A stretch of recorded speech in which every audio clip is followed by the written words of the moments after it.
Get ready for an unfiltered and uncensored listening experience.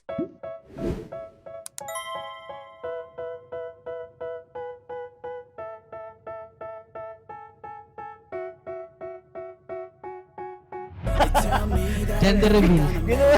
They want me to do something that could make Kasi sa sense. puto, ako They yung hate tipo when ng I tao na keep pag dreaming I'll dumating be ako sa putok, famous. sagot na But I sagot don't na give a tayo. fuck, I'ma keep Benta niya 90 chasing. million. Where can you find that? Don. God Where can you damn. find that? Hello, I'm back.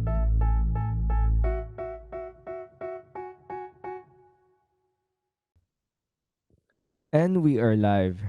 Welcome to another episode of the Barellano podcast. We have Manpreet here on the podcast. Thank you so much for coming. I really appreciate it. Thank you for having me, Nick. I'm excited to be here and uh, see what unfolds through our conversation, and hopefully something meaningful comes out. Oh, obviously. So let's bring the audience in the conversation. Who is Manpreet? Okay, so Manpreet, I was born in and raised in India, and when I was 23, I moved to United States, chasing my dreams, like so many of us do. I started my career as a software programmer, and I, climbed that corporate ladder, and and I've been in that industry for over 20 plus years, and I through my journey, I found that I was always chasing for the next. Like, we are taught that get good education, get a good job, get promoted, make money, get married, buy house, settle down. So there's always next things that we've been told to do. But there comes a point when you've done all that in a way where you are, you're making a good living. You're not um, living paycheck to paycheck. You're okay. You're not spending a lot. Mm-hmm. And then you realize what next. The world has not taught you what next after that. And you realize that this whole game of what next leaves you empty, because you're gonna come to a point when there is no next. And that's what happened to me, that I realized I've been chasing. And I mean, I there was next. I could have gotten more promotion, next company, started my own business, so many other things one could do. But I always found that at every next, it was momentarily happiness, but it was more uh, emptiness there. Like, I always question, like, what is it? Like, why do I have to keep doing next? And that started my journey of going, finding who I, who am I, why am I here, what's my purpose? All those questions when you finally have time for yourself. So, So, so what yeah, started? Like, what's the turning point? I know, like, before we go turning in, point. Yeah, yeah. yeah. Before we go in to the your like your beginnings, I just want to know what's the turning point, because what you said is very um some people that's their dream.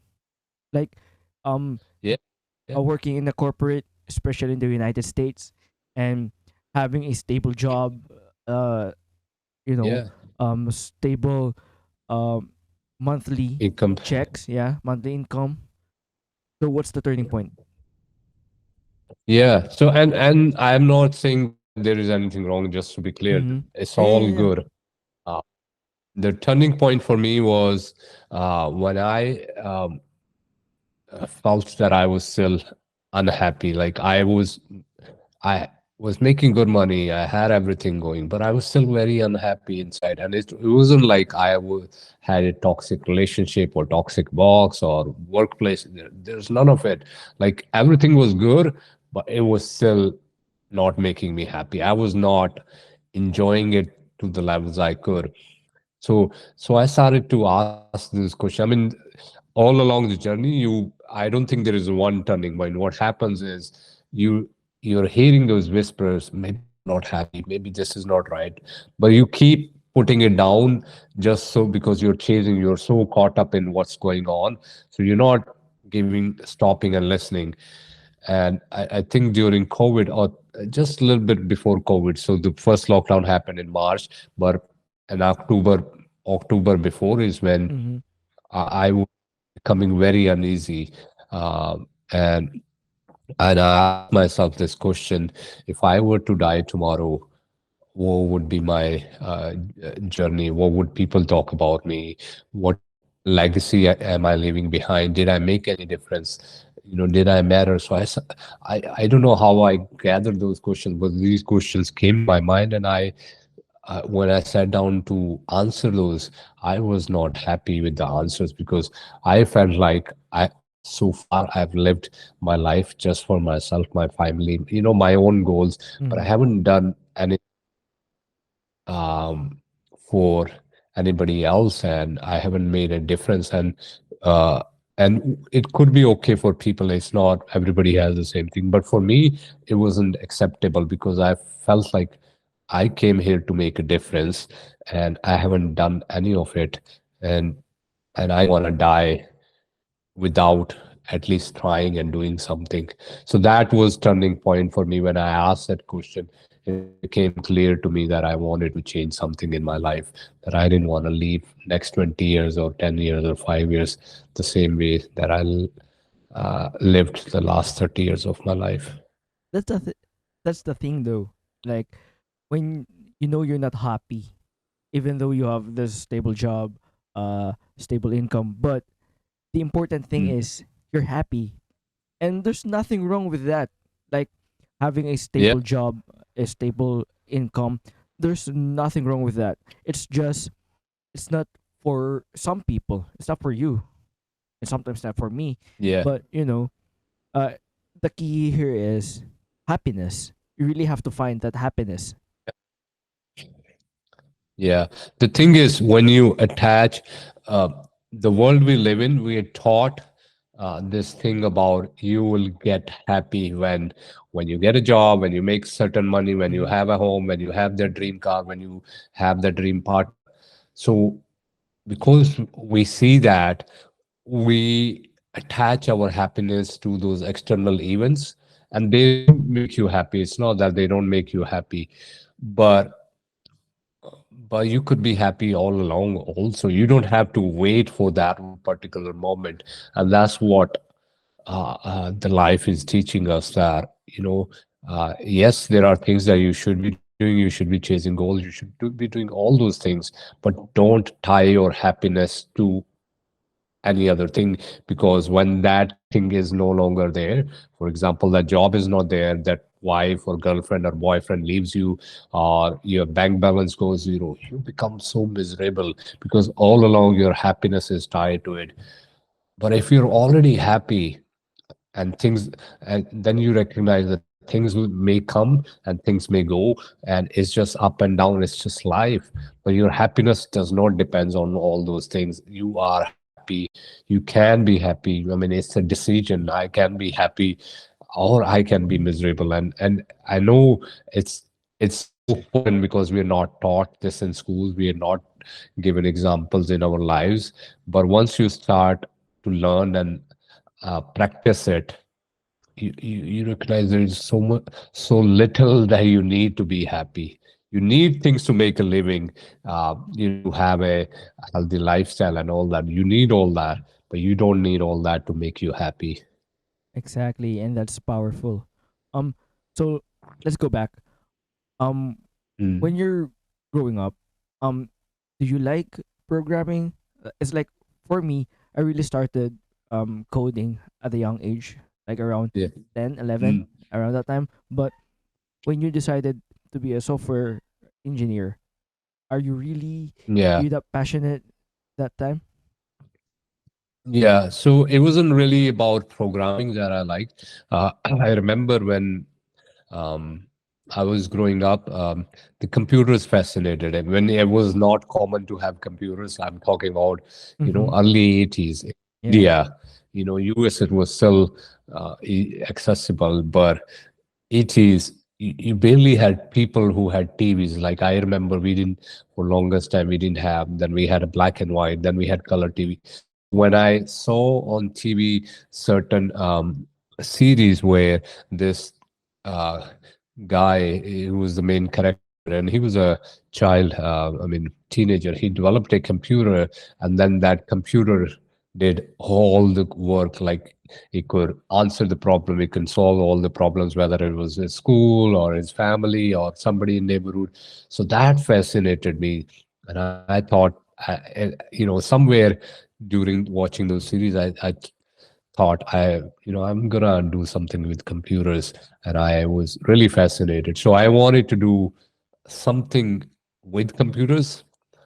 Programming just happened to be the thing I ended up doing, because when I started looking to the courses and all, I ended up uh, uh, enrolling in a school that taught computers, and the only reason I enrolled in there was because I was told that after your course is complete, companies come from outside and they hire you. Sometimes people go to United States, so it was linked to United States going to Mm-hmm. the school, but it was also linked. Uh, that I wanted to do something with computers. I was really fascinated what you could do with it. That's awesome. And I feel the same way. When you decided to move away from India, is that something that Mm. scares you a lot? Because I understand that when people decide this big moment in their life, it's Mm. their dream is the biggest reason why. Yeah, yeah. I wasn't scared at all. I was really excited because in my mind, I was 20s. I was 23-year old, and I started dreaming about going maybe a few years before. We came from a middle income family, so we didn't have a lot growing up, in the Mm-hmm. sense that I, when you don't have a lot of growing up, you grow up with this desire to that I want to make a lot more money. I want to get all that.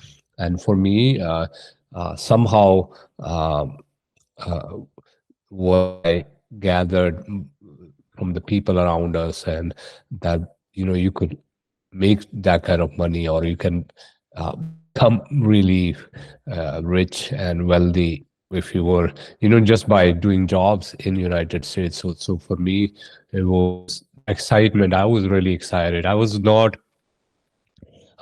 afraid to move outside the home.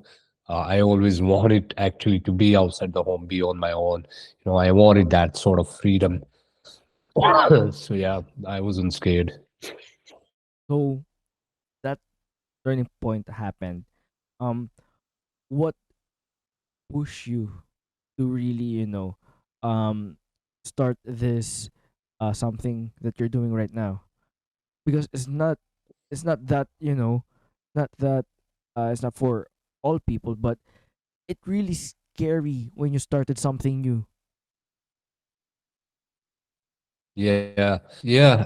It is the thing is, I didn't.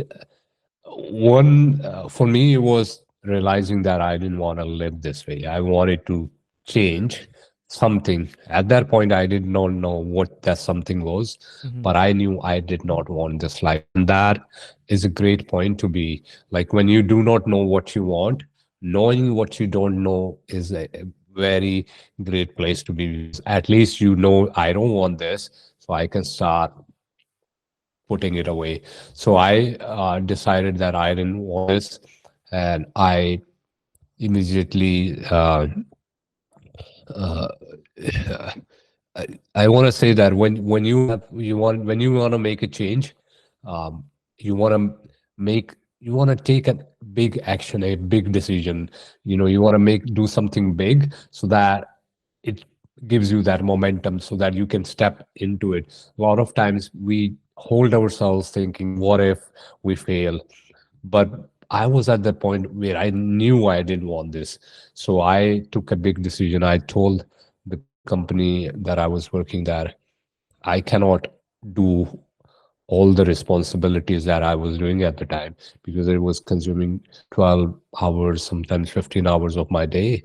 And so I told them I cannot do that. If they wanted me to work for them, I didn't want to do all the responsibilities. So the very first thing I did was I cut my responsibilities down. So in order to create time for something else for me to look into. So I did that, and then I started looking into different things. Like I had to almost go back and relearn what makes me happy, because I was so programmed and so much into what society taught and Mm-hmm. what I learned through that things can make me happy. So I wanted to go back and relearn who was I 10 years ago and what made me happy then. So I kept going back and looking at things in my life that I enjoyed, that maybe I gave up on because I told myself I'm gonna make money, or I'm gonna do this, and then when I have time I'll do it. So I started to you know relook for those things, and reinvent myself in ways, in finding who I was, what makes me happy. And did three different things. Like, when you don't know what you want, so you have to try new things, different things. I started learning piano.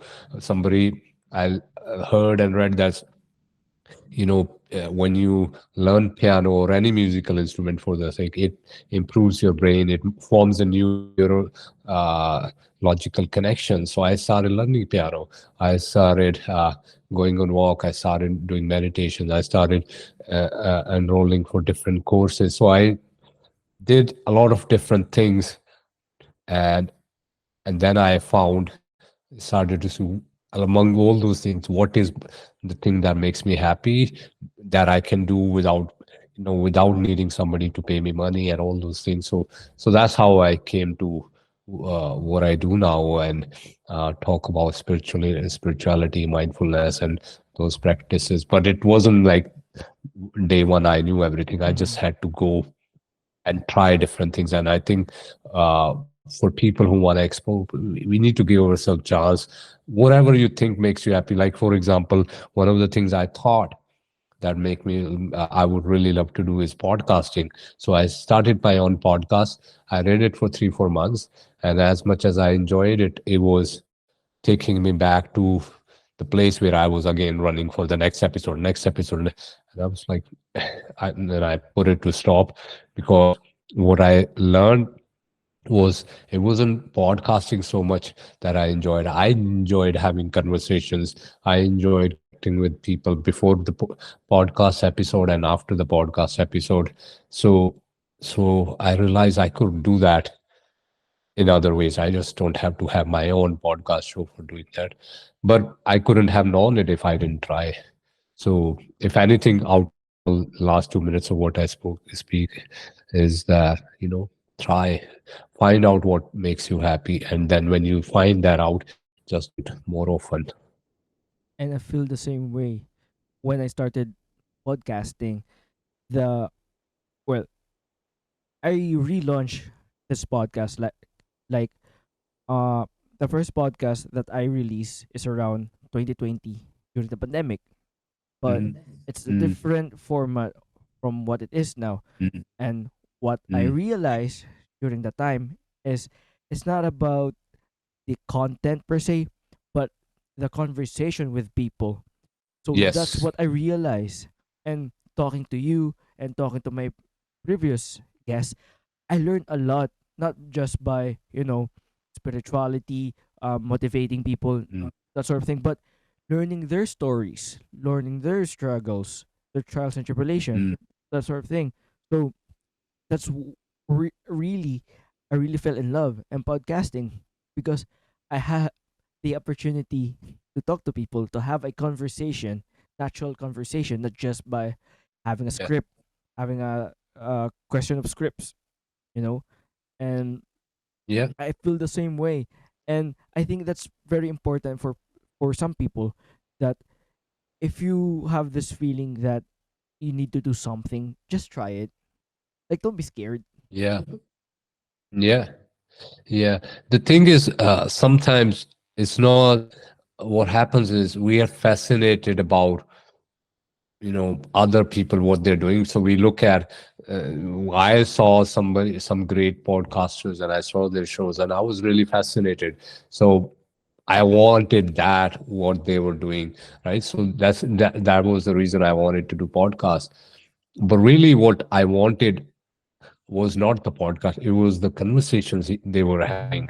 And I, if I didn't do my own podcast, I would never know, right? I would Mm-hmm. always be um, dreaming about it. So when you do it, so the thing is, the two things. One, you have to go and do it. So whatever fascinates you, whatever attracts you, do it. So at least you know whether it's surface level or is there anything deeper for you in there.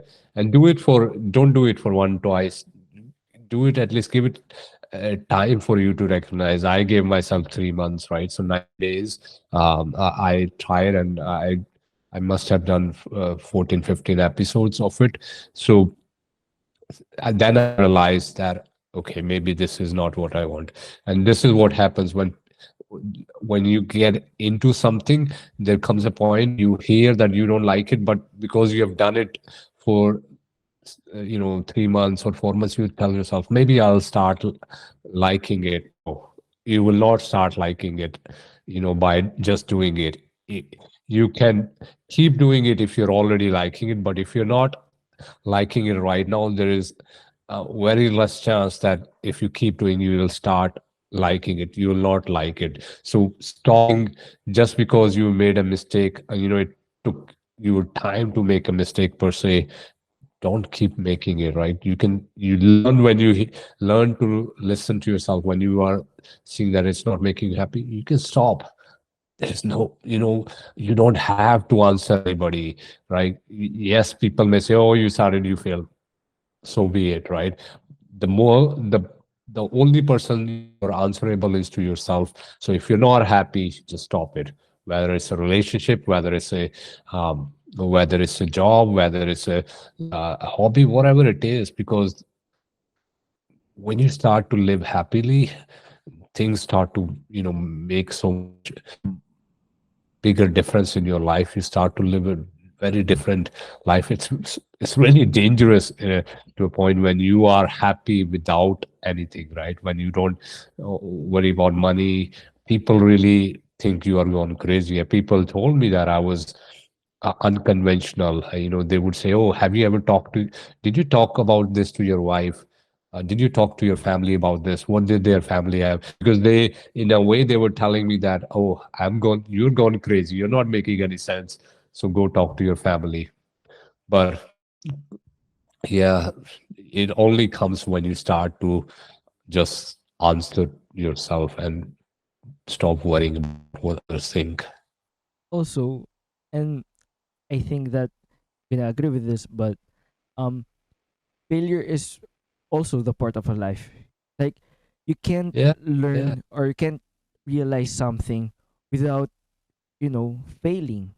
And and yeah, we should normalize failures. We should normalize um failings, because yeah, that's where we're gonna grow as a person and grow as a loving partner, a loving son or daughter. And we really have to take a risk, not just financially but emotionally, that all right, I know I'm gonna fail, so what I have to do to not yeah, fail, to not disappoint anyone, or and disappoint yeah, my wife or my husband or yeah, my family. And that's the important thing, is just to embrace failures. yeah. The thing is, failure is just a result, right? It's just Mm-hmm. one of the results, but it will only come when you do something, right? The Yep. only way not to have any failure at is by not doing anything, and that can be a profound failure in itself if you don't ever do anything.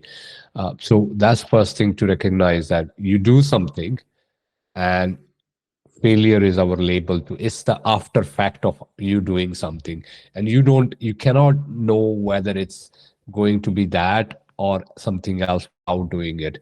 And you, right, like you said, when you make a mistake or when you fail, you learn and then you improve, you learn and improve. This is how we learn how to walk, how to speak, how to talk. Everything we learn by doing it and failing it miserably, but nobody stopped. And it's just amazing to me. As we grow up, um, some uh, rules from the society or some labels or judgments and our own judgments, we start to get so scared of the failures, and we forget the one lesson that everything in life is in repetition, right? Trees grow grow, they, there are seasons, they will fall the leaves, and then there will be season, there will be fruits. So it's just part of life. You will have those seasons all along.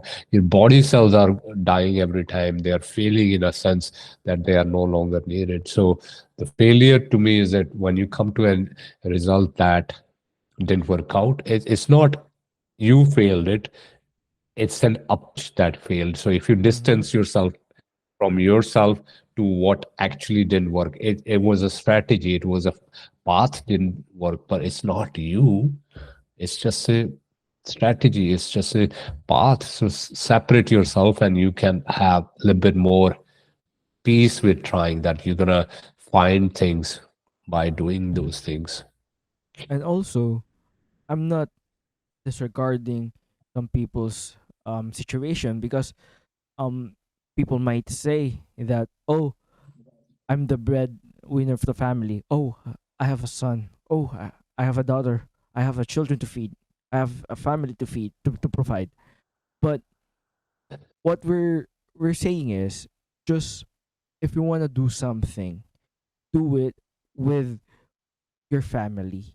We're not saying that oh, you have to leave them. No, no. What we're saying is, communicate with them, because I think what that's one of the problems that some people have is communication. They don't have one. They don't they don't know how to communicate properly. So Yeah, how can we like um help them, or you know um trying to motivate them that it's okay to find something that you love, even though you have yeah, a difficult situation in your hand. But if you're not happy and you have the opportunity to do it, just do it. yeah. Yeah, that's a brilliant point about communication. I think the most people do not communicate, or they think the reason they cannot do is because of the job, family responsibility, Mm-hmm. which they are there, but it's really because they are not listening to who they are truly in self. So it's sort of an, at some level it becomes an excuse, because if That's a you good point. cannot, if you cannot give yourself 5 minutes, and we're not saying just you have to leave the job. I didn't leave my job, I still have it. But if I didn't go and ask them, okay, can I reduce my responsibility, I would never know the answer. They could have said no, and I would have to find different job, or I would have to continue doing something. But the point, the more important point is, happiness does not depends on this thing. You can be happy by creating time for yourself, by learning to do things differently. You can be doing same things. I do the same job, but I'm a lot more happier because I learned the things that I don't want. I just remove them, and everybody may not have that opportunity. But the question is, if you don't do it for yourself now, if you cannot make time for yourself now, then what are you giving somebody else, right? You're not giving, when you're not giving your full happy self to your family, to the people around you, you're just giving them a discounted, person who is not whole. And what good does it make? Like, if I am not happy and I'm doing the job, I'm constantly miserable, it's very hard for me to be happy then with my children or my wife because I'm internally not feeling it, right? So when you're internally struggling, it's so much harder to become happy and enjoy the moments.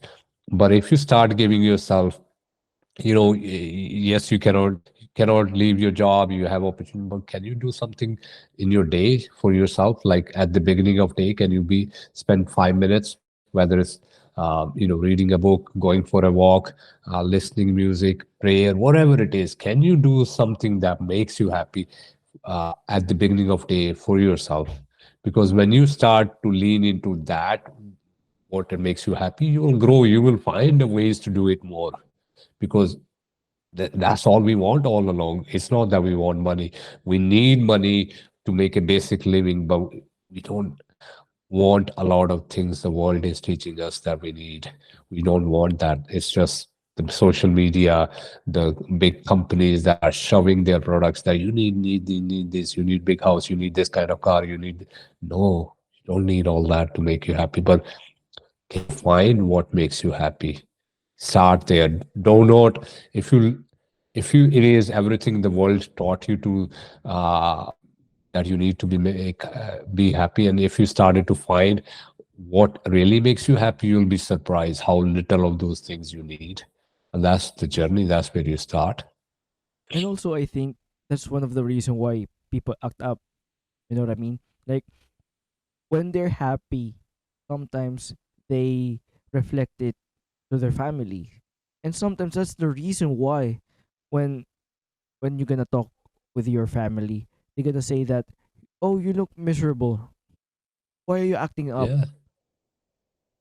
Because sometimes when you feel this anger and you can't release it, some people really, put that to their family, and that's very unfortunate, to say the least. Yeah. Yeah. Yeah. And look, I sympathize with those people, because if Mm-hmm. it's very hard. The great example is, do you agree that it's easy to hang out with the people who are happy, right? You enjoy their company. Why? Because they are internally happy. And that says so much about people who are not unhappy, who are angry, because internally they are not happy. There's a quote that says that when you finally learn that people's behavior has nothing to do with you, um, then it has to do with their own internal struggles. You learn grace. You learn that somebody, when he's yelling, screaming, being nasty, you recognize that there is something internally they are struggling, right? It's a form of communication. That behavior is communicating to you that there is something within them that they are really struggling, whether it's fear, whether it's some sort of trauma, and they're covering up with all this anger, all this outside emotions.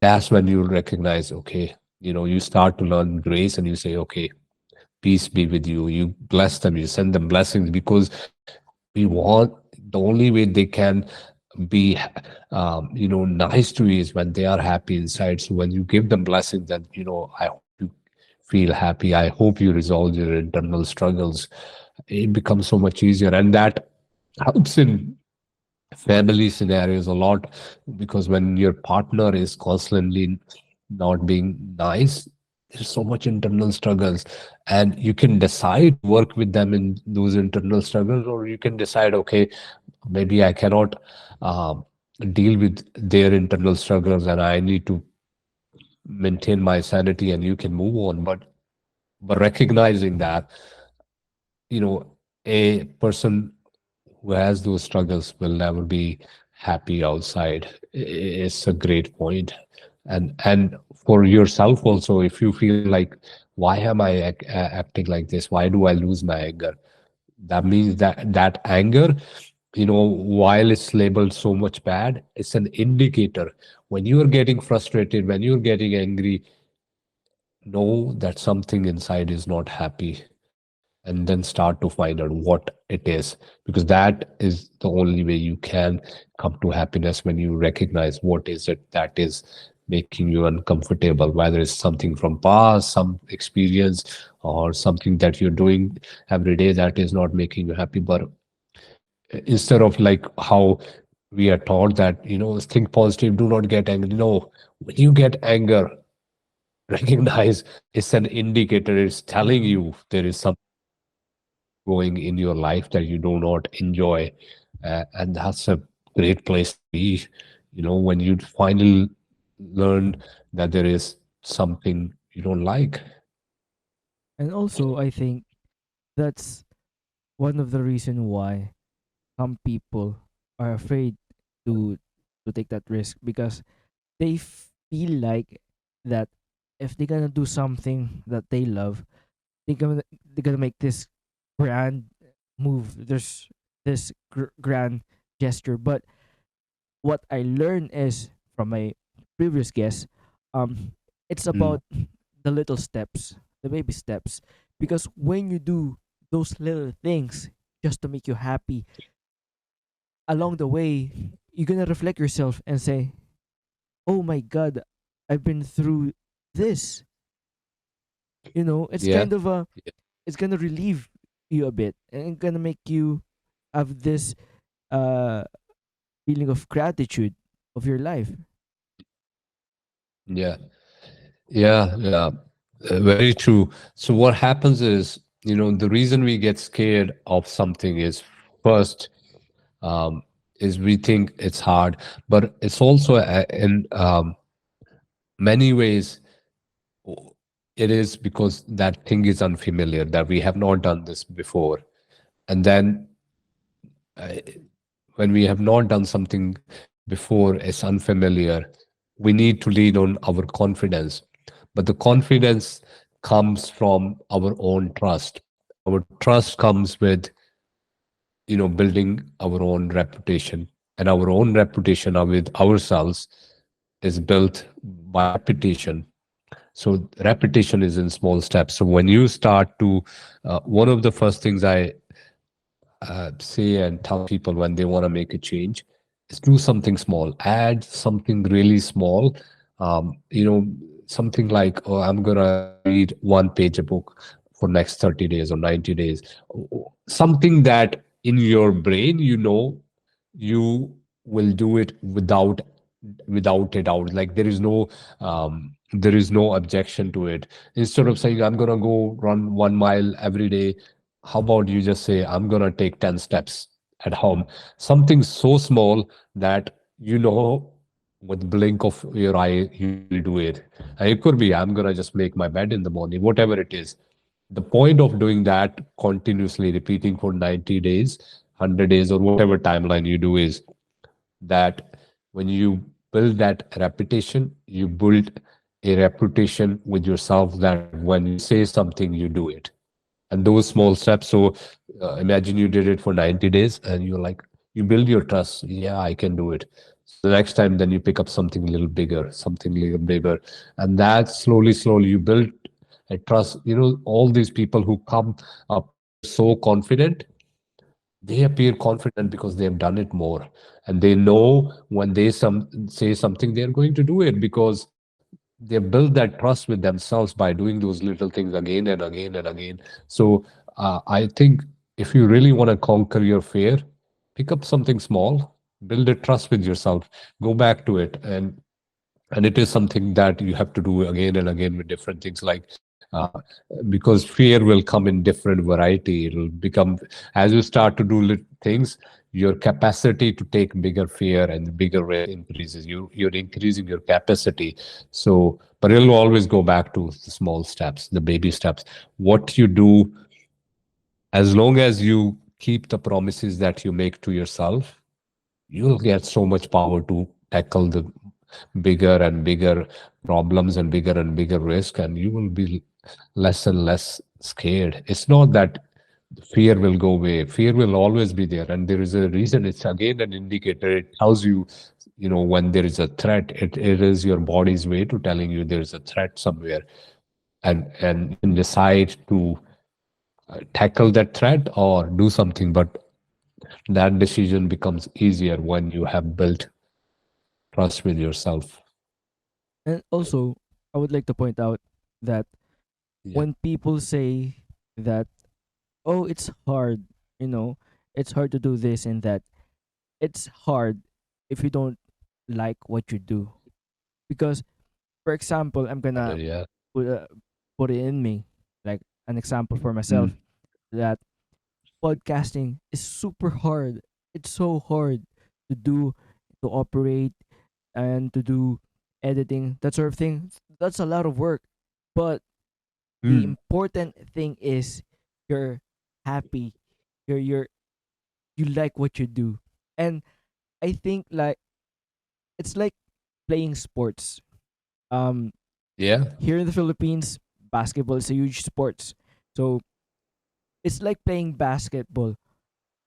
Playing basketball is super hard, but if you love playing basketball, it's like playing. It's not really working. Yeah. And it translates to working and finding the things that you want to do. It's like playing. Yeah. While other people see as working hard, you see it as, oh, I'm just playing, Play. because you're Yeah. passionate on what you do. Yeah. Yeah. And like you rightly mentioned that uh, anything can be hard. Doing is hard, but not doing can be hard also. Like Mm-hmm. Yeah, people think being rich is hard, but being poor is even harder, right? I So agree. it's about how you say it. The other thing is that this thing of hard is just a BS that we've been taught. Like somewhere, I don't know who started this, but when they started to teach us, okay, study hard, then they taught us work hard. Then they taught us relationships are hard, jobs are hard, running businesses are hard, doing podcasts is hard. These are made up things. They are Mm-hmm. not hard. They are just different, unfamiliar, the things you have not done. The other thing is, we could tell ourselves that, work joyfully. Imagine you were raised saying, okay, study joyfully, enjoy your studies, enjoy your work. And we would do that if we Mm-hmm. were given that direction. It's just that direction that, people have created for us before us. And there may be when we were doing all that physical work was hard, right? When we were um, uh, breaking stones and breaking woods in the forest, it was hard. It's not that hard now. It's Mm-hmm. just different. It may become difficult, but this is life. We are living in a world that is the most comfortable, compared to 100 years ago, even 50 years ago. Our grandfathers, they lived a lot more harder life, but they I can bet you they were a lot more happier than we are now, right? Even Exactly. going through world wars and all that, they were a lot more happier. So hard is just our perspective. It's just made up thing that is just unfamiliar. And I want to point out something that you're doing brilliantly with this podcast is, may I ask how old are you? Oh, I'm 26. Huh? 26, so young, right? And you have acquired so much wisdom meeting guests and doing it over and over again.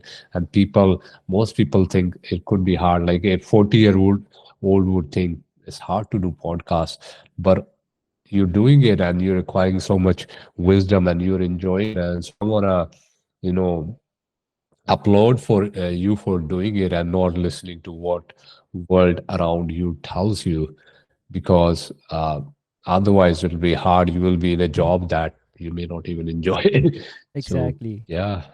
And also, um, when I tried to relaunch the podcast, I'm still struggling with it, but it's it's very hard for me to embrace that I'm still young, or I started podcasts way too young, or still young, because when I started podcasts around 2020, I think I was 21. I was 21 years old. Mm. Um But the problem is, um, I want to do it in a in my younger days because Yeah. my mindset is I'm getting older. I'm getting yeah, yeah, yeah. I'm getting older. I'm getting uh many responsibilities now. Uh I'm gonna get married, so another responsibility. But I it's hard for me to embrace that I'm still young because what what I read from an article that some people wish that they were still 20 again. But I'm still in my 20 and I still think that I'm too old to start a podcast. I don't know why. Yeah, yeah. I mean, it's not. I don't think it's you. It's what society tells us. It's all made Mm-hmm. up things, right? There's so many successful examples. The person who started KFC started in 50s. The person who started McDonald's was in 50s. So there's no age. The thing is that you're doing. A Mm-hmm. person who's doing something, no matter how slow he's doing it, is far ahead of somebody who never does it. So, Exactly. That's a yes, great point. you could have done it at 18, but everybody has different journey. You have a lot more wisdom. I can tell you the kind of stupid things I used to do in 19s that I didn't do in 30s, right? So you, as a 26-year-old, you have a lot more wisdom and you can pivot and change things a lot more quicker and differently than you could have done in teenage. So yes, teenage allows us to be a lot more risk averse, and you can do things, try different things, and you have a lot more ability. But every age, every season of our life is beautiful. Don't fall into this trap that you're Mm-hmm. old. Yes, you want to do it quick, but enjoy. It's your journey, the a lot of this thing that I am far behind comes from comparison. But if you just, instead of comparing to where you could have been, compared to where you have been, right? Compare yourself from 19-year-old when you started to now 26 and see the differences. You'll see so much growth in that period. So many things you could not have done in 19 because they were not in your awareness, they were not in your mind, they didn't come to you at that point. So I think finding peace with that will help you. And look, when you get to 40, I'm 44 years old, and I can tell you so many things I wish I could have done in my 20s or 30s or maybe a year ago, but they didn't happen. The reason I know they were not supposed to happen, because they didn't happen, and that all it is, right?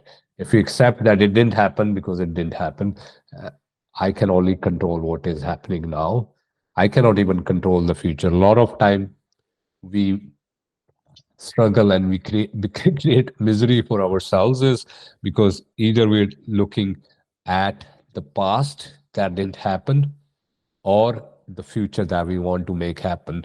But between what didn't happen and what could happen, we are losing what is happening here, what we can do over here. So as long as you focus in doing this podcast, this show, to the best of your abilities now, you know 2 years later, 3 years later, you look back and you say, okay, that's fine. I didn't do it in 90s, but I climbed up in 20s.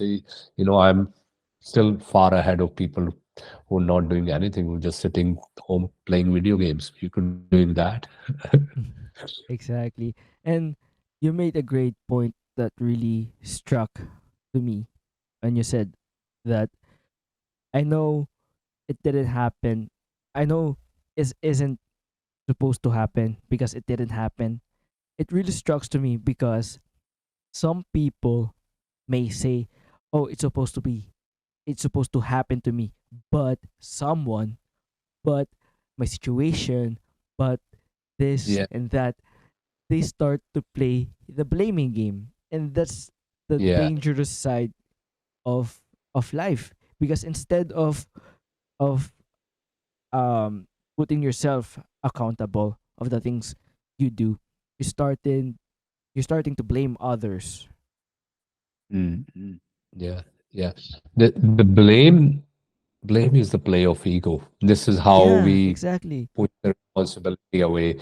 And you see a lot of, or one of the things that I learned through my journey in spirituality is that a lot of my misery comes when there is a gap between what I expect and what the reality is, what is the result. So let's say I expected my podcast to do million subscriber in 1 year, and now it's 100 subscriber, right? So there's a huge gap between what I expected and the reality, and I'm getting miserable because I didn't. The reality is different.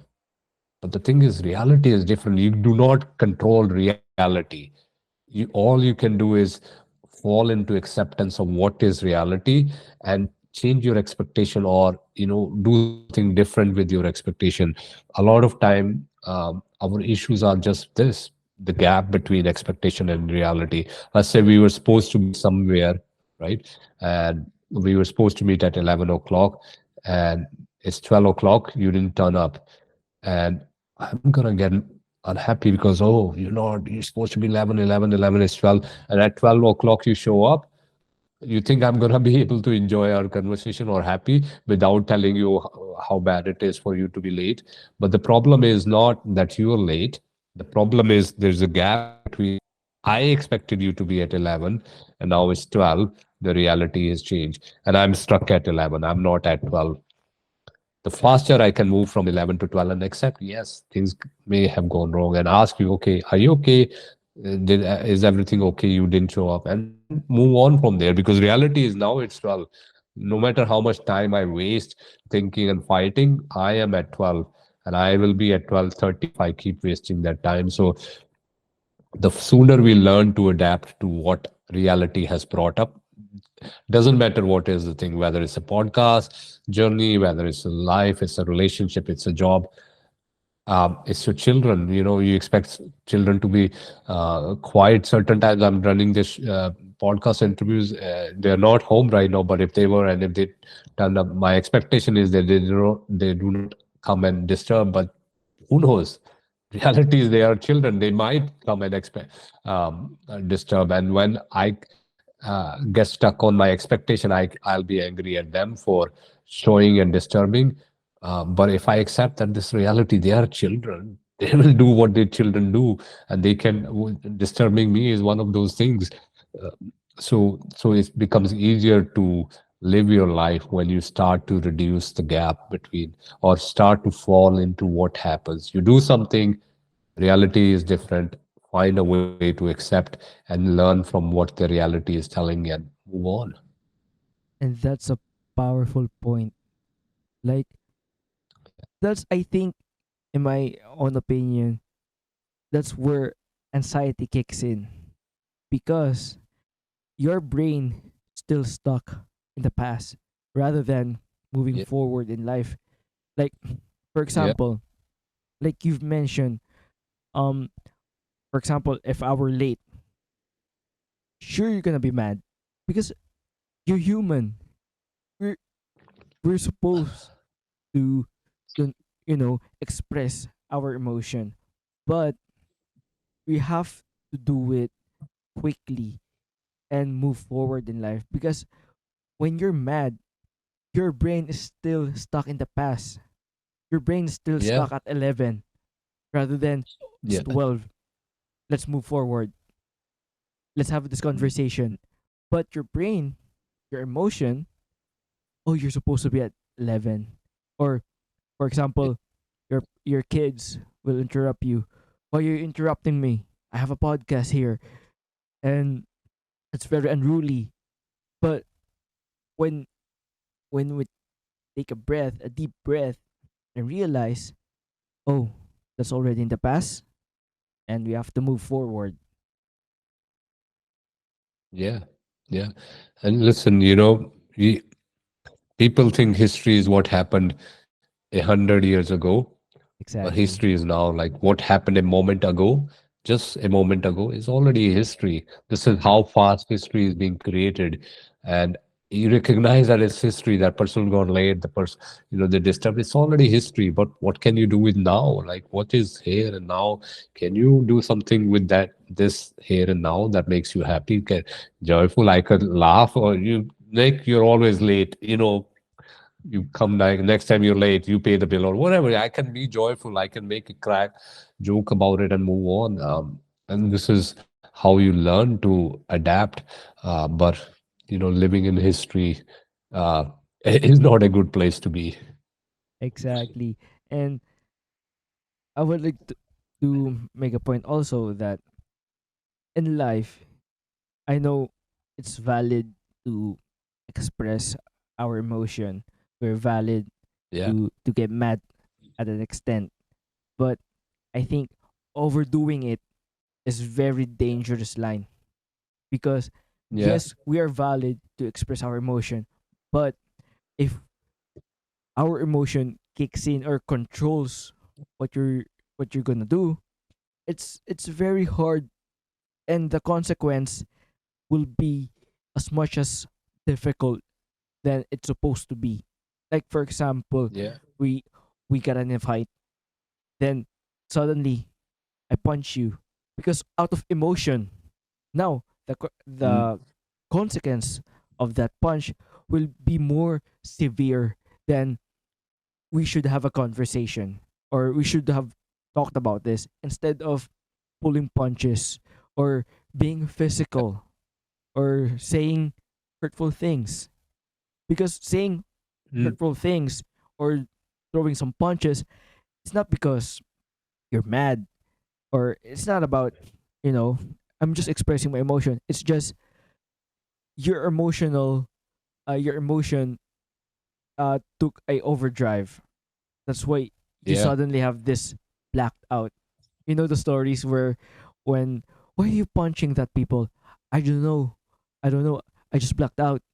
That's because you let your emotion to control. yeah, yeah. No, as look, we have all done that. We have all Yep. been angry to a point where we shouldn't have been, and we have said things that are hurtful in that flow of emotion, and Mm-hmm. that happens. But the and you can take two ways to it. One is that you can start judging yourself and feel ashamed and all that, which then does not solve the problem. Mm-hmm. The thing to realize when you have these triggers, something that triggers you to act in a way that inherently that you shouldn't be doing, then you look at those trigger and try to find out what triggered it, what is actually beneath it. Is it just like showing late? Is it somebody saying something crappy? What is it underneath it? And every time that triggers comes, if you start questioning, you will recognize that there is something within you that you have suppressed, some form of anger, some form of sadness that you have suppressed, that is just trying to find a way out, and it Mm-hmm. finds a way out these kind of situations. And so you work with that, you uncover what is there, and then you heal yourself. The more you do it, the more it becomes easier, because those triggers will go, those patterns will go, and then you will have a lot more control on over your emotions. But if you keep looking at with your judgments and being ashamed of it, it's not gonna heal you. It's just gonna stay there, and it's Mm-hmm. gonna keep coming from different moments to moments. And you make a So great when you point on have that. these, recognize that it's not bad. It's okay. It's human, being human. But what you do after that is what makes you, puts you in the path of growth, or being staying same way. You make a great point on that, because I think that's one of the reason why people started to get, you know, depressed, or starting to get this severe anxiety, is because Yeah. a lot of traumas, a lot of emotions are, you know, are being kept instead of express it in a healthier Yes. way. Because a lot of people don't know this, but there's a healthy way to deal with emotion, to deal with anger. There's a healthy way. I think there's a healthy anger is where, right, you have to valid my emotion. You have to recognize of what I feel, and that's supposed to help you in a way, not by suppressing it, because suppressing your emotion, it will come up at any point in your life. You just don't know it yet. Yeah, yeah. No, it's a valid point. The thing is that whatever we do not pay attention to, um, and needs to be seen, especially with our emotion, it just stays there unless you do something about it.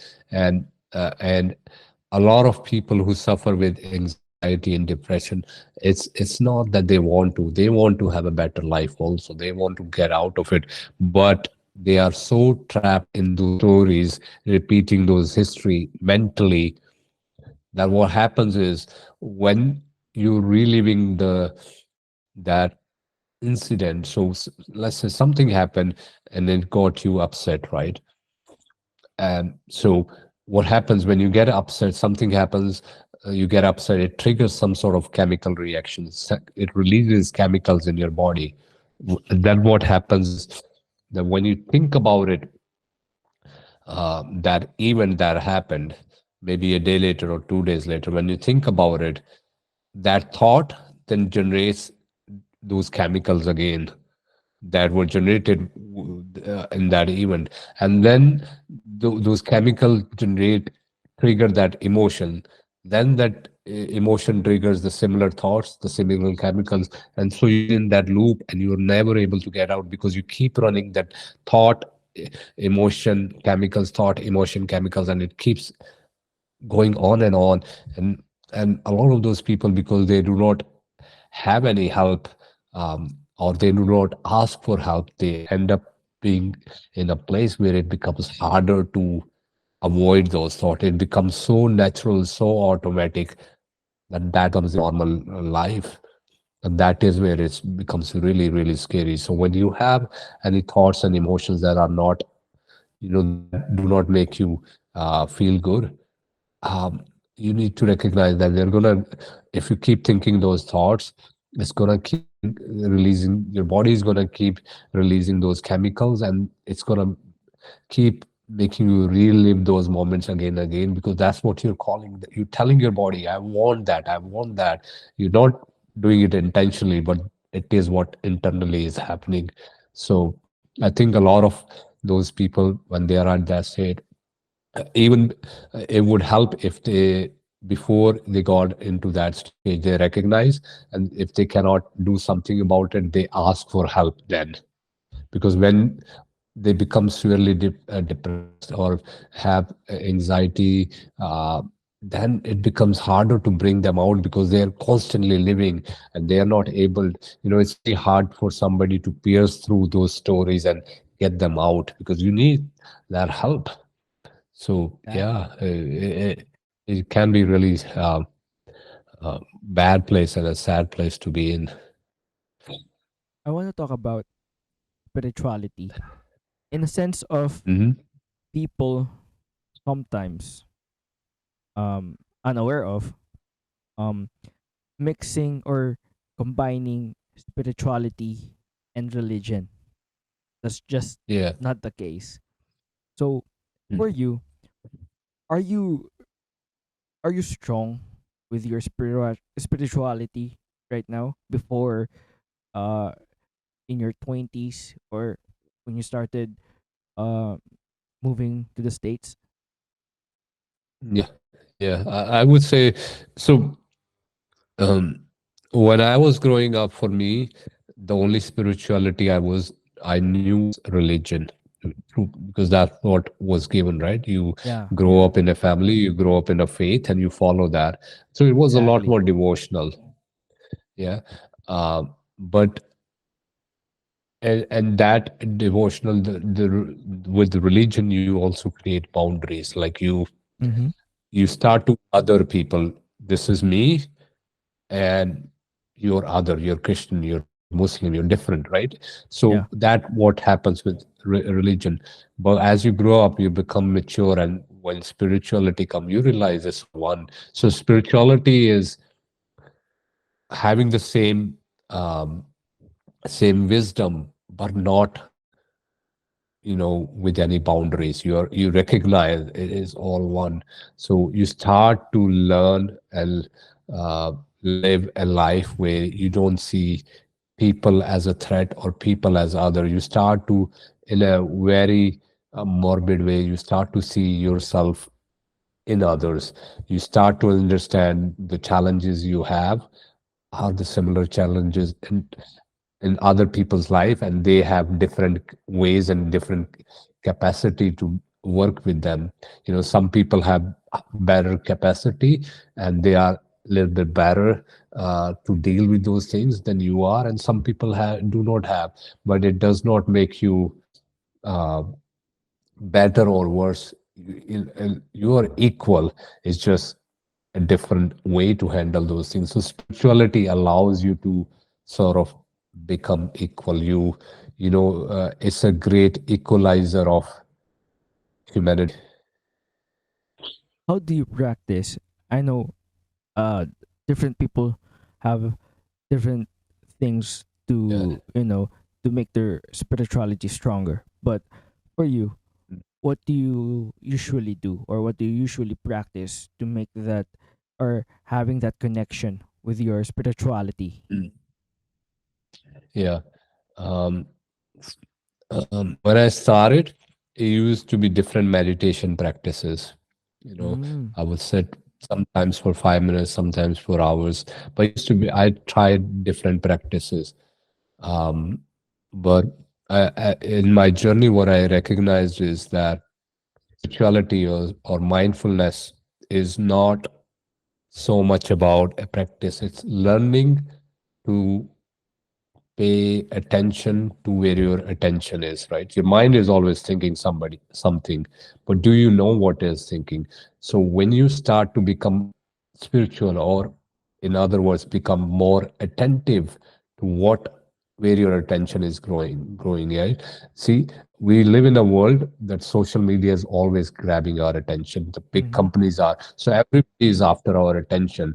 And if we are not mindful, if we're not attentive, our attention will go anywhere. It's on default.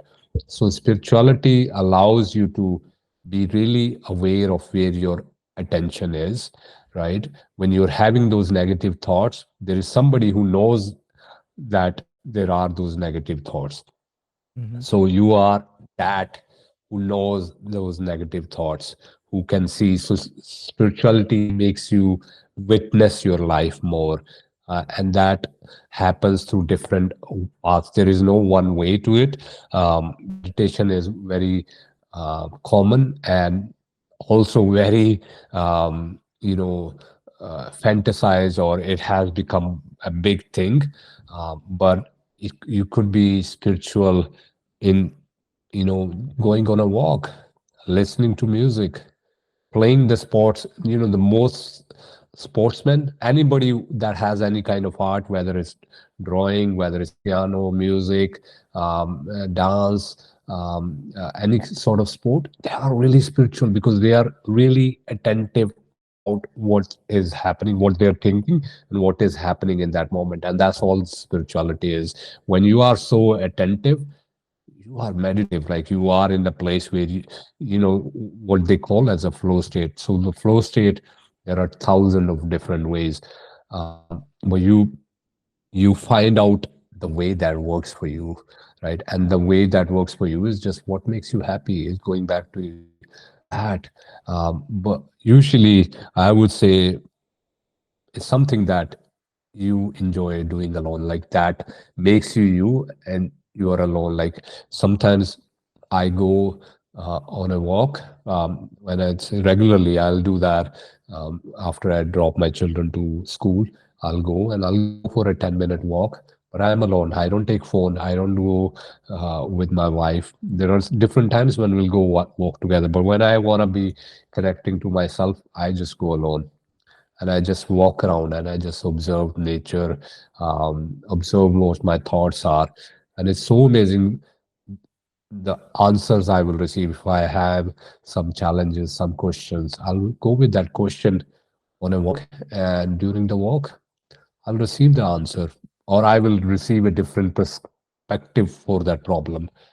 But it all ties back to connecting to yourself, and the connecting to yourself is hidden in what makes you happy, because you and only you know that everybody is very unique in that way. So do that, and you will uncover who you truly are, and that's spirituality. It's connecting to your spirit. That's a great and powerful point, because people, like I've mentioned earlier, they sometimes combine the two, but people don't realize that to have that inner peace, other than obviously to do something what you love, but really connecting with your spirituality. I don't I don't care what religion are you, as long as your spirituality is connected, because you can be faithful to your religion, but if you don't have that connection with your inner self, with your spirituality, it real it really reflects negatively. I'm not saying being like religious is bad. It's more on to have that inner peace, that Yeah, uh yeah, that showing kindness to others. It really comes down to, are you connected with yourself? Because there's this saying that um what you do to others is what undo to you. I hope I'm saying it right. But that's that's yeah, really the key. If you want people to respect you, you have to respect others. And that's where yeah, spirituality kicks in. You have to really be connected.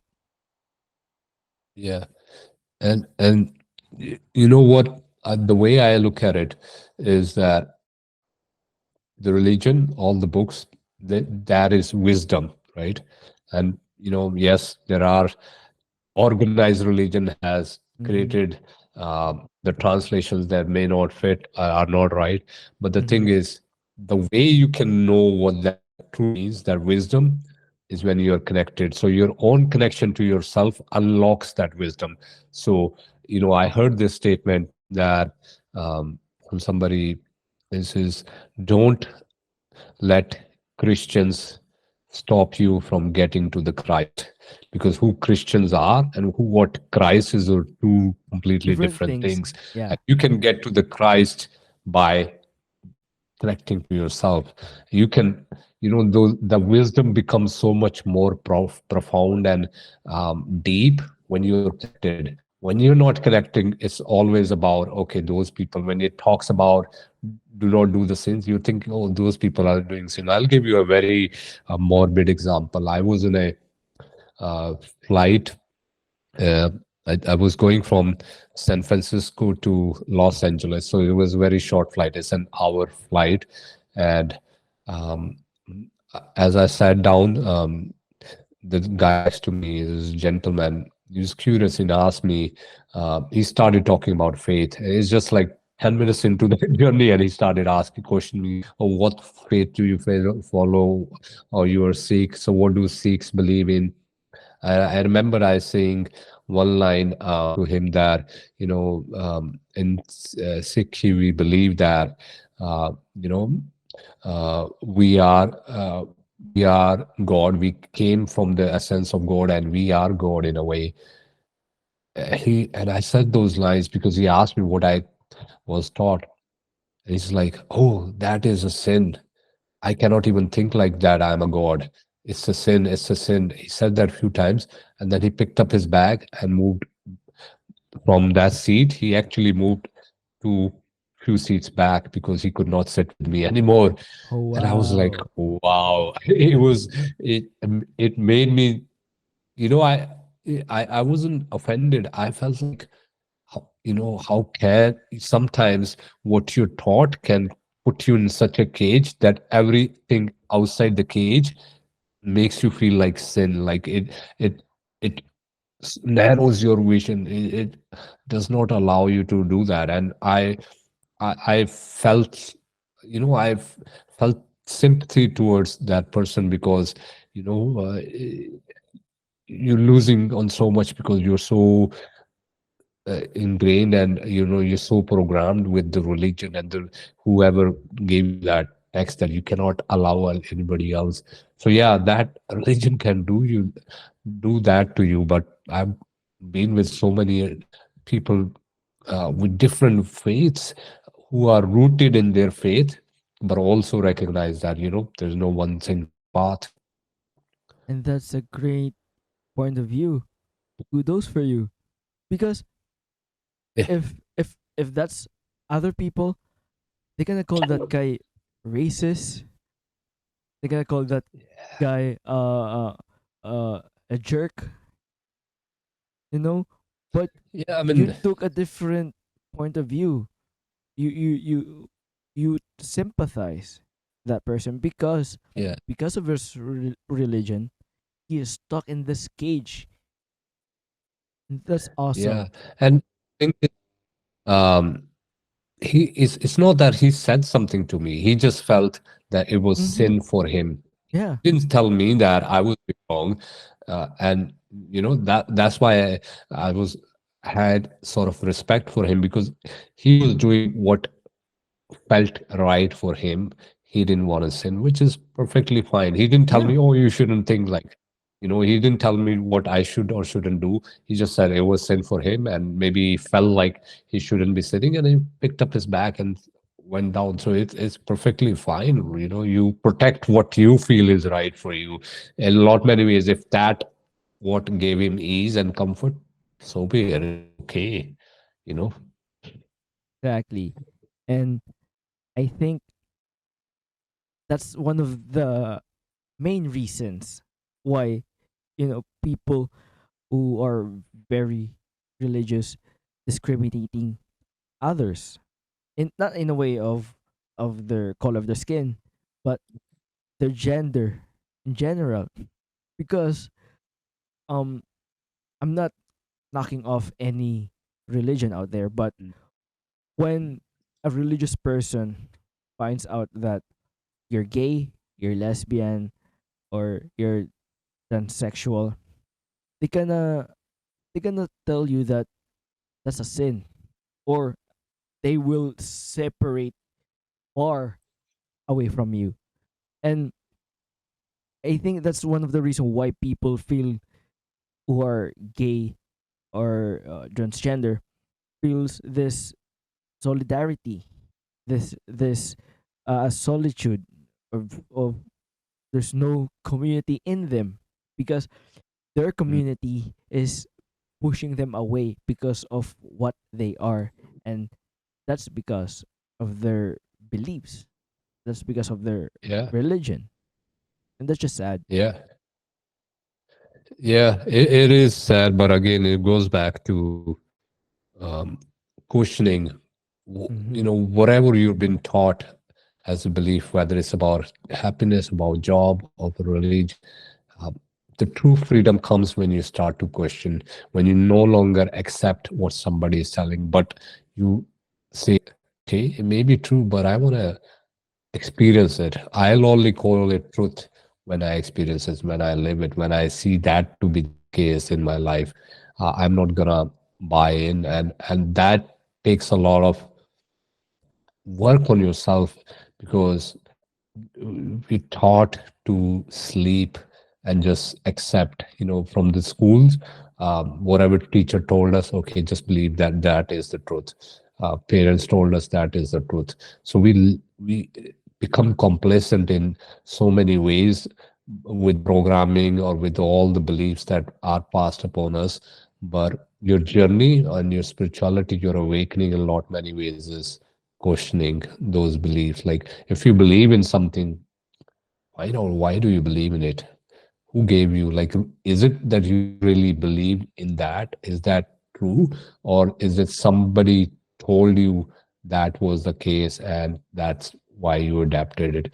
So finding those answers for yourself is a really, really beautiful and dangerous place to be, because you will learn that so much of what you think is true is just BS. It's just BS, and we every day we create our own BS. I kid you not. Every day I catch myself thinking thoughts, and then I laugh at those thoughts because I recognize that it's just BS. I'm just creating, and sometimes I'll do that while lying down, and I'll laugh, and my wife will be like, "What happened?" And I cannot even explain because that those thoughts are so BS. So yeah, it's amazing place to be in. And I I really hope that there's some people, and a lot of people will will have this point of view, especially for those who are, in a minority, because when they feel like people are pushing them away, they should have this sense of they're the reason, or the reason why they are like that is because of their what they thought, or got uh what their parents taught to them, because people don't Mm, realize that the past generation plays full effect on it, because on the previous mm, mm, generation, their religious belief is so strong that they mm. passes it passing it on to their children. And now Yeah. that new generation comes in and see this thing in our world, their first instinct will be, oh, that's a sin. Oh, you should not do that. Especially, I see this, especially in an articles uh around the states, is when you have different religions. Sometimes that's usually the cause of the disagreement. Like for example, in the states, obviously, a lot of Christians out there, but when they uh encounter with Muslims, they will have a different feeling to them, and that's just wrong. I understand because of the terrorist attacks, that sort of thing, but it's not always connected in religion. There's just there's just bad people in the world. It's a given, but don't don't give that label to other people, because there's some people are genuinely good people.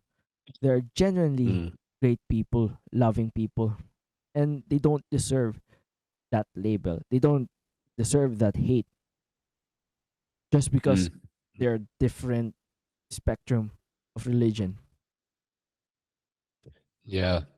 Yeah, and you know, you mentioned one word that is sort of like a root cause in so many issues, which is labeling.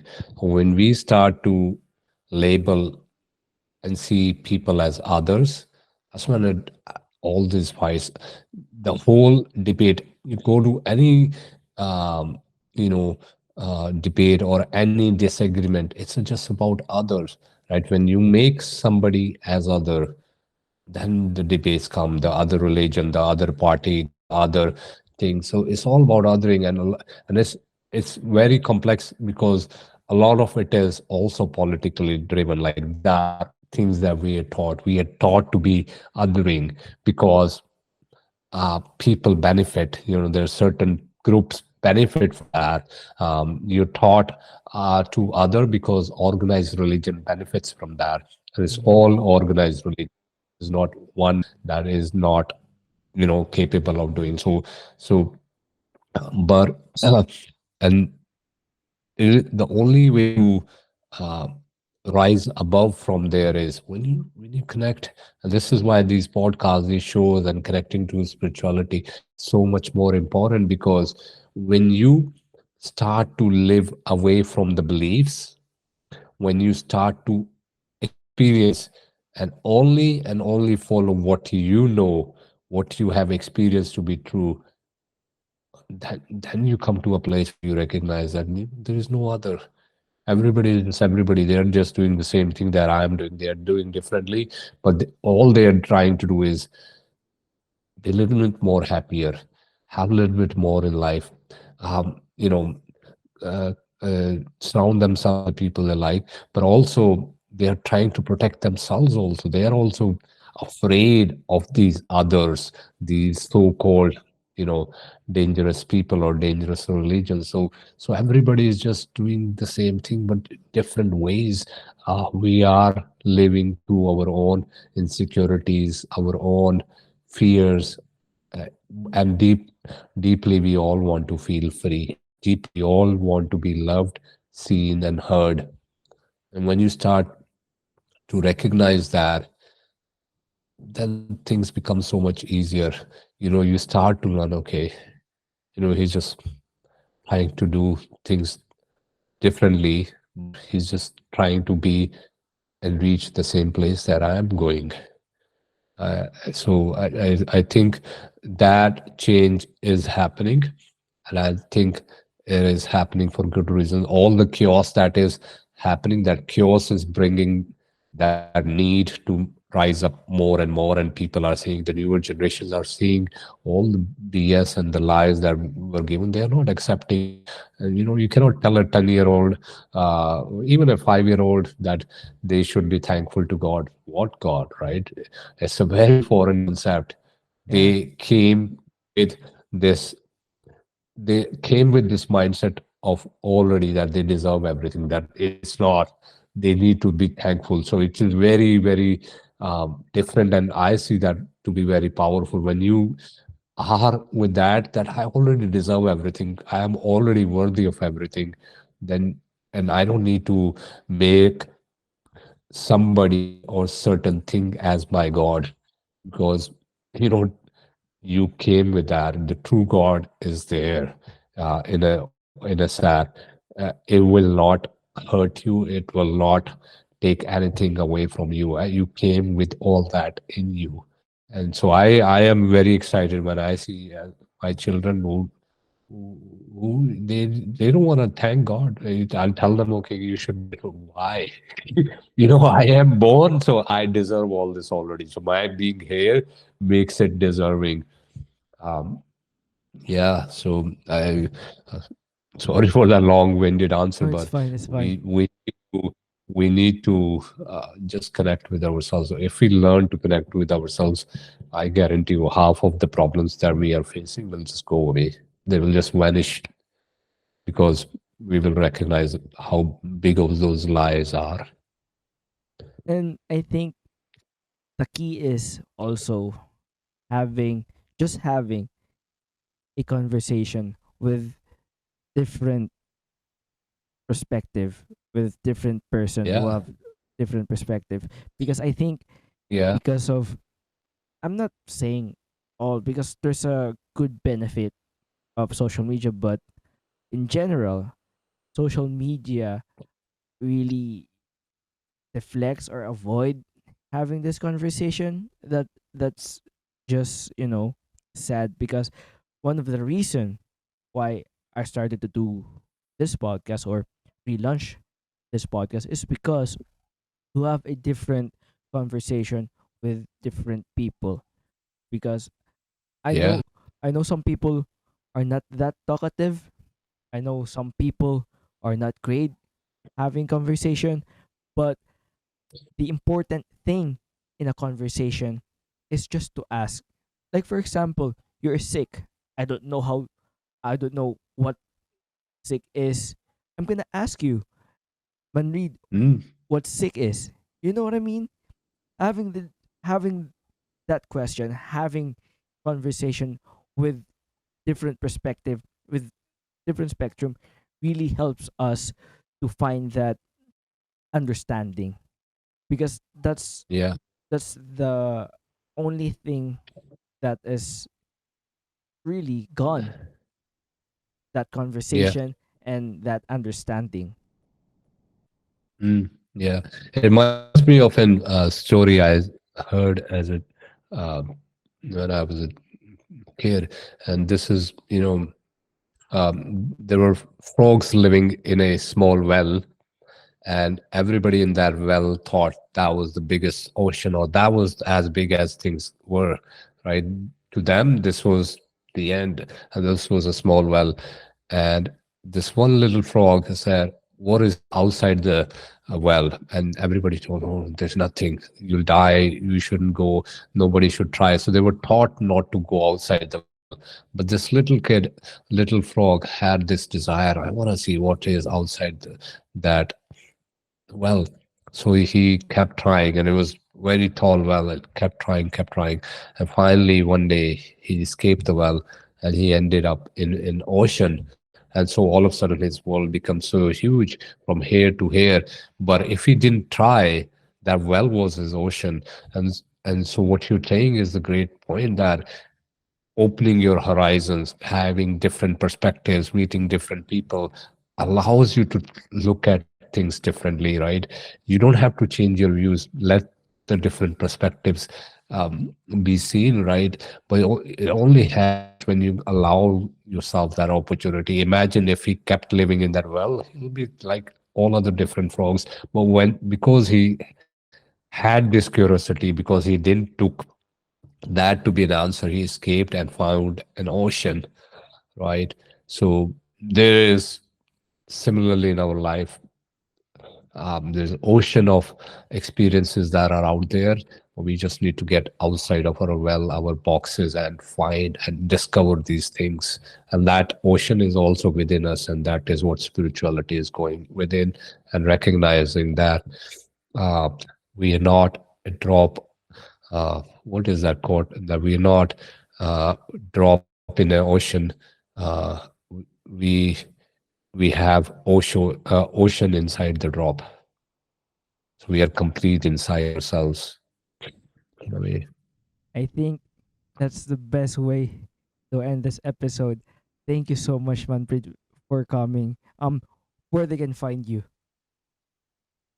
I have a YouTube channel, and where I put down every day. I'll put down 1 minute videos. I don't do longer, just very short style of videos. And from time to time, I'll do maybe 5 or 10 minutes. So that's YouTube channel. And also, I'm on LinkedIn, where people can connect to me if they want to have questions, chat, whatever. They can connect me on LinkedIn. And with that being said, again, Manpreet, thank you so much for coming. And I really appreciate and I really enjoyed our conversation. And I hope that I can talk to you very soon and bring you back here in the podcast. Yeah, no problem. I want to say I really applaud you for doing this. Thank you so much. In many ways, the history for me. You're the youngest person I've spoken on a podcast. Oh, You're the wow. first person from Philippines, and this is the longest podcast I've done. I've never done over 50 minutes mark. So we've been sitting an hour and a half now. So you and me have created a history, and it's all to you, to your credit, that you holding the curiosity, you opening the dialogue, and you keeping conversation going. So I am so grateful that we connected this way. I know I have so much to learn from your wisdom, what you have learned in 26 years, what I wish I could have only learned when I was 26. I'm 42 now. So yeah, thank you. Again, thank you so much. And I really appreciate it. Thank you for all the kind words that you said. It really meant to me. Thank you so much for that. So, with that being said, peace out, people. Peace out.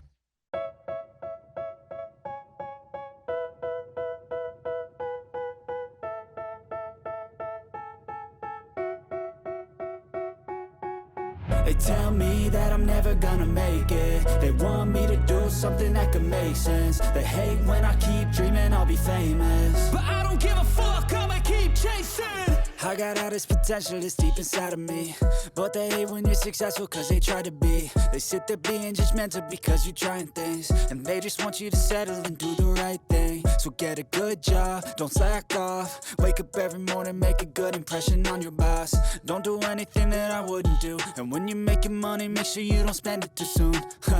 Fuck that, I'll do what I wanna do. I got a different path from everyone, and that includes you. Who are you to tell me how to live life? In these times it feels like nobody's right, yeah. So I'ma figure out what else we succeed, and then invest all of my time into that and proceed. I need whatever the hell could make me happy, and I don't think you have a clue what could that be. They tell me that I'm never gonna make it. They want me to do something that can make sense. They hate when I keep dreaming I'll be famous, but I don't give a fuck, I'ma keep chasing. They tell me that I'm never gonna make it. They want me to do something that can make sense. They hate when I keep dreaming I'll be famous, but I don't give a fuck, I'ma keep chasing. I think this life could be special if I get rid of the devils. They think that I am a rebel, I think they want me to settle. There's nobody on my level. They think that work is too stressful, I think that work is essential. The grind is all in your mental, and I don't think you understand what I'll go through just to be in control of my life soon. All the negativity, man, I'm immune. I don't really need a mask with all I've been through. I've been making changes for the ages. 5-10 year plans are contagious. I attack that shit, I'm tenacious. And if you ain't, get the fuck out of my way then. Got one life, I won't regret it. I will fight until I get it. I'll look back one day from heaven and say, damn, I learned some lessons. And say, damn, I have no questions. I had fun in every second, and the journey was a blessing, yeah. They tell me that I'm never gonna make it. They want me to do something that